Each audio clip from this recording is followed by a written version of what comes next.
السلام علیکم، welcome to my channel Momina stories. تو دوستو، آج کی کہانی ہے ہماری شبنم کا تاج۔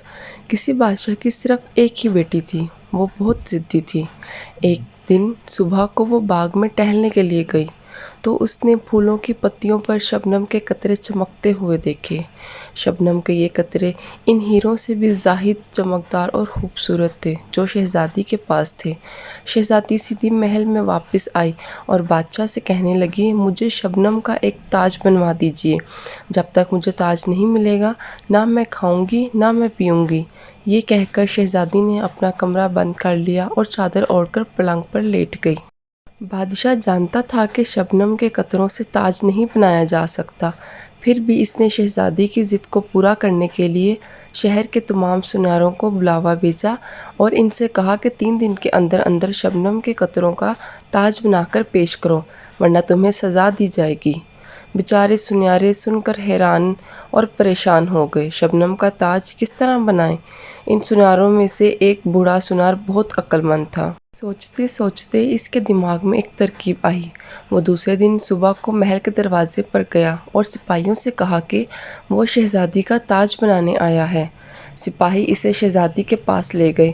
بوڑھے سنار نے شہزادی کو جھک کر سلام کیا اور بولا، حضور، میں آپ کا تاج بنانے کے لیے آیا ہوں، لیکن میری ایک چھوٹی سی درخواست ہے۔ کہو، کیا کہنا چاہتے ہو؟ شہزادی نے کہا۔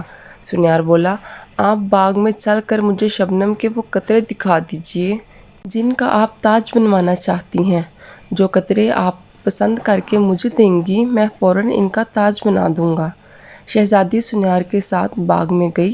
پھولوں اور پتوں پر شبنم کے قطرے جگمگا رہے تھے، لیکن شہزادی نے جس قطرے کو بھی چھوا وہ اس کی انگلیوں پر پانی کی طرح بہہ گیا۔ تب شہزادی نے خوشیانی ہو کر بوڑھے سنار سے معافی مانگی اور عہد کیا کہ وہ اب کبھی ایسی ضد نہیں کرے گی۔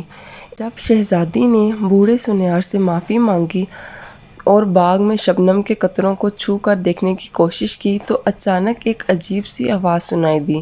یہ آواز ایک جادوگرنی کی تھی جو درختوں کے پیچھے سے نکلی۔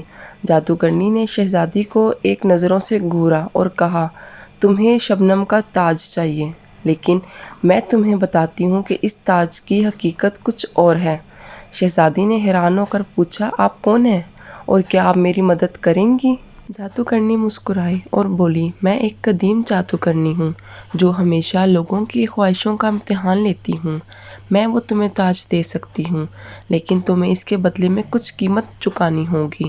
شہزادی نے جلدی سے کہا، میں کوئی قیمت دینے سے نہیں ڈرتی، مجھے تاج چاہیے۔ جادوگرنی نے اپنی چھڑی گھمائی اور ہوا میں چمکدار روشنی پھیلائی۔ اچانک شہزادی کے سامنے ایک خوبصورت تاج ظاہر ہوا جو شبنم کے قطروں سے بنا ہوا تھا اور چمکتا ہوا تھا، لیکن جادوگرنی نے کہا، اس تاج کے ساتھ ایک راز چھپا ہے۔ جب تم اس تاج کو پہن لو گی، تمہاری خواہشات پوری ہوں گی، مگر تمہارے دل میں جو سب سے بڑی خواہش ہے وہ تمہیں چھپانی ہوگی۔ اگر تم نے اسے ظاہر کیا تو یہ تاج جل کر خاک میں تبدیل ہو جائے گا۔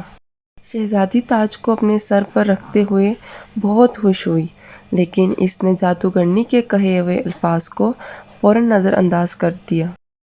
وہ اپنی خوشیوں میں مگن ہو گئی، لیکن اس کا دل سب سے بڑی خواہش کی حقیقت تک پہنچا تو وہ خود بھی خوفزدہ ہو گئی کہ اگر اس کی خواہش ظاہر ہو گئی تو تاج جل کر ختم ہو جائے گا۔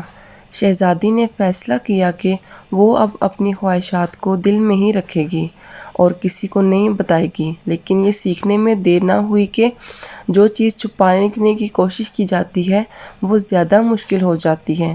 آخر کار شہزادی نے اپنی سب سے بڑی خواہش کا اظہار کیا اور تاج فوراً جل کر خاک ہو گیا۔ یہ تجربہ شہزادی کے لیے ایک سبق بن گیا۔